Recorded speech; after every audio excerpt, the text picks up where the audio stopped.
વડોદરા શહેરના છાણી સ્મશાનમાં ફરી એક વખત વિવાદ સર્જાયો છે. પાલિકા દ્વારા 31 સ્મશાનોનો વહીવટ ખાનગી સંસ્થાને સોંપવામાં આવ્યો બાદ સતત વિવાદો સામે આવી રહ્યા છે. ગત રાત્રે છાણી સ્મશાનમાંથી આસપાસના ગ્રામજનો લાકડા લઈ જતા હતા ત્યારે અફરાતફરી સર્જાઈ હતી. વિવાદ વધતા કોંગ્રેસના કોર્પોરેટર જયા ભરવાડે દોડી જઈ મામલો થાળે પાડ્યો હતો. દરમિયાન અગાઉ વહીવટ સંભાળતી સંસ્થાના અગ્રણી સતીશ પટેલ પણ ઘટના સ્થળે પહોંચી ગયા હતા. વિવાદ બાદ આખરે મામલો પોલીસ મથકે પહોંચી ગયો હતો, જ્યાં બંને પક્ષોએ સમાધાન કર્યું હતું. કોર્પોરેટર જયા ભરવાડે જણાવ્યું કે હરીશ પટેલ દ્વારા ફોન આવતા તેઓ ત્યાં ગયા હતા, જ્યાંથી લોકો લાકડા લઈ જતા હતા. ત્યાં પૂછપરછ કરતા સતીશ પટેલે કહ્યું કે લાકડા નજીકના ગામમાં આપી રહ્યા છીએ. લોકો મુદ્દે લઈ આવતા આ અને તેનો ઉપયોગ કરીને પૈસા લખાવતા હતા. જયા ભરવાડે ઉમેર્યું કે સ્મશાન ખાનગી સંસ્થાને આપવાનો અમે વિરોધ કરીએ છીએ. જે લોકો પહેલેથી સારી રીતે સ્મશાન ચલાવતા હતા તેમણે ચલાવવા દેવું જોઈએ. સતીશ પટેલે પણ જણાવ્યું કે લાકડા લોકોના સહકારથી ભર્યા હતા અને નજીકના ગામના સરપંચોને દાનમાં આપ્યા હતા. લાકડા ભરી રહ્યા ત્યારે કોર્પોરેટર આવ્યા ને અમને ધમકાવ્યા હતા. હિસાબ માંગતા વાત મોટી બોલાચાલી સુધી પહોંચી હતી. છાણી સ્મશાનમાં જે પ્રોબ્લેમ થયો છે એના વિશે હું એટલું જ કહીશ કે છાણી ગામના લોકોને અંતિમ ક્રિયા બાબતે 1 રૂપિયો પણ આપવાની જરૂર નથી. અફવા ફેલાવવામાં આવી છે એક અંતિમ ક્રિયાના 7,000 રૂપિયા, કોઈ 5 પૈસા આપવાની જરૂર નથી. એની સાથે છાણી ધર્માદા ટ્રસ્ટ જે છે એ છાણી ગામના લોકો વતી ચાલતું ટ્રસ્ટ છે. એ ટ્રસ્ટના વહીવટદાર એના માલિક નથી. છાણી સ્મશાનની અંદર લોકો દાન રૂપે લાકડા આપે છે, દાન રૂપે કલર કામ હોય કે જાત જાતના કામો કરાવે છે. એટલે આ સંસ્થાનું કોઈ માલિક નથી. છાણી ગામનો નાનામાં નાનો માણસ આ સંસ્થાનો માલિક છે. આ સંસ્થા દ્વારા જે પણ કામગીરી કરવામાં આવે એ છાણી ગામના દરેક લોકોનો એની ઉપર હક છે.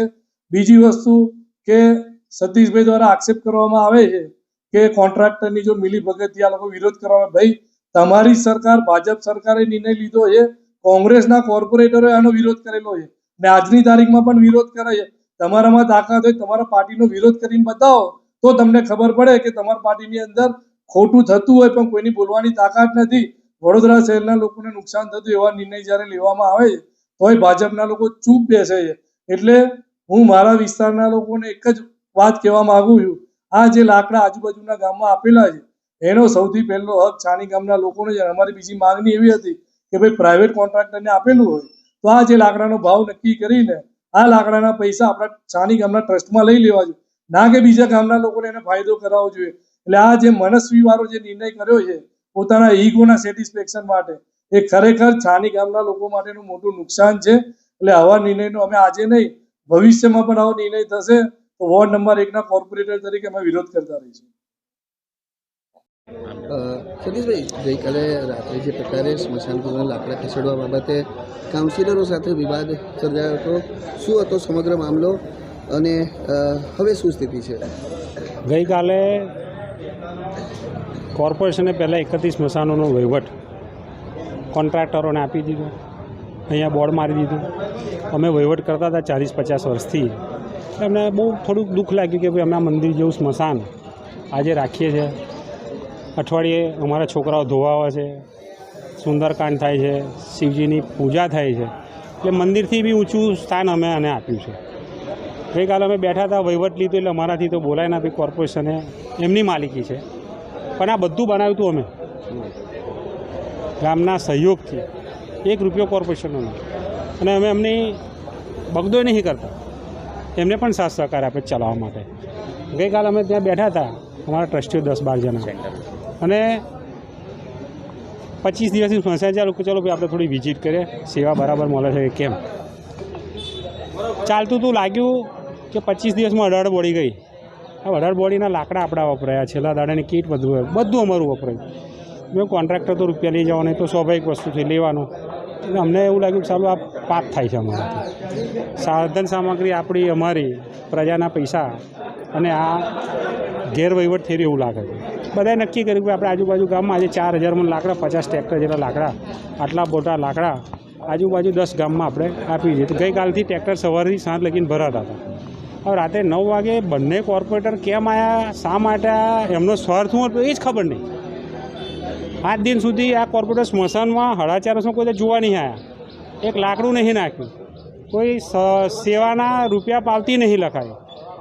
અને આ જે રાતે ભરતા હતા એમને અપશબ્દો બોલીને ધમકાવતા હતા, નહોતા ભરવા દેતા. મને ફોન આવ્યો એટલે હું આવ્યો ને ગામમાંથી બધાને ખબર પડી. બધા આયા જાને મેં કહું જા ભાઈ હરીશભાઈ આ લાકડા અમારા છે, ટ્રસ્ટના છે, અમે ભરેલા છે.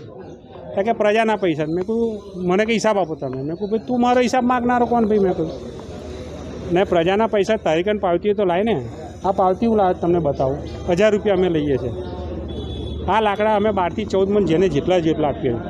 કોર્પોરેશને આ પડ્યા લાકડા આપે છે. આ પાડેલા લાકડા તમે જુઓ, એને વેરાવાના, ડેમચે લઈ જવાના અને પાછા લાવવાના. કોન્ટ્રાક્ટરને કેટલો ખર્ચો હોય? આજે અમને 170-80 રૂપિયા લાકડું પડે. અમે 1000 રૂપિયા લઈએ છીએ. ગરીબો પાસે નથી લેતા. ઉપલા રૂપિયા અમે ભોગવીએ છીએ. અને આ લોકો કે પ્રજાના પૈસે. સાહેબ આ લાકડાની પાવતી ક્યારે ફાટે? ડેડ બોડી આવે તારે જ ફાટે. તારે પહેલાં અમને કોઈ નહીં આપે. આજે 4000 માં લાકડા 8 થી 10 લાખ રૂપિયાના હતા. અમે લોકોએ વ્યવસ્થા કરીને અમે પોતે કાઢીને કરી છે. અને એનો હિસાબ અમારે કંઈ માગવા આવ્યા.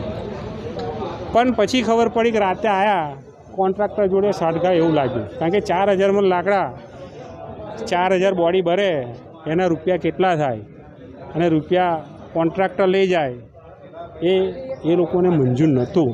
એના માટે રાતે એ લોકો આવીને ધમાલ કરી અને આવી બબાલ કરી. બાકી સ્મશાનના વહીવટમાં આજ દિન સુધી એ લોકો આવ્યા નહીં અહીંયા.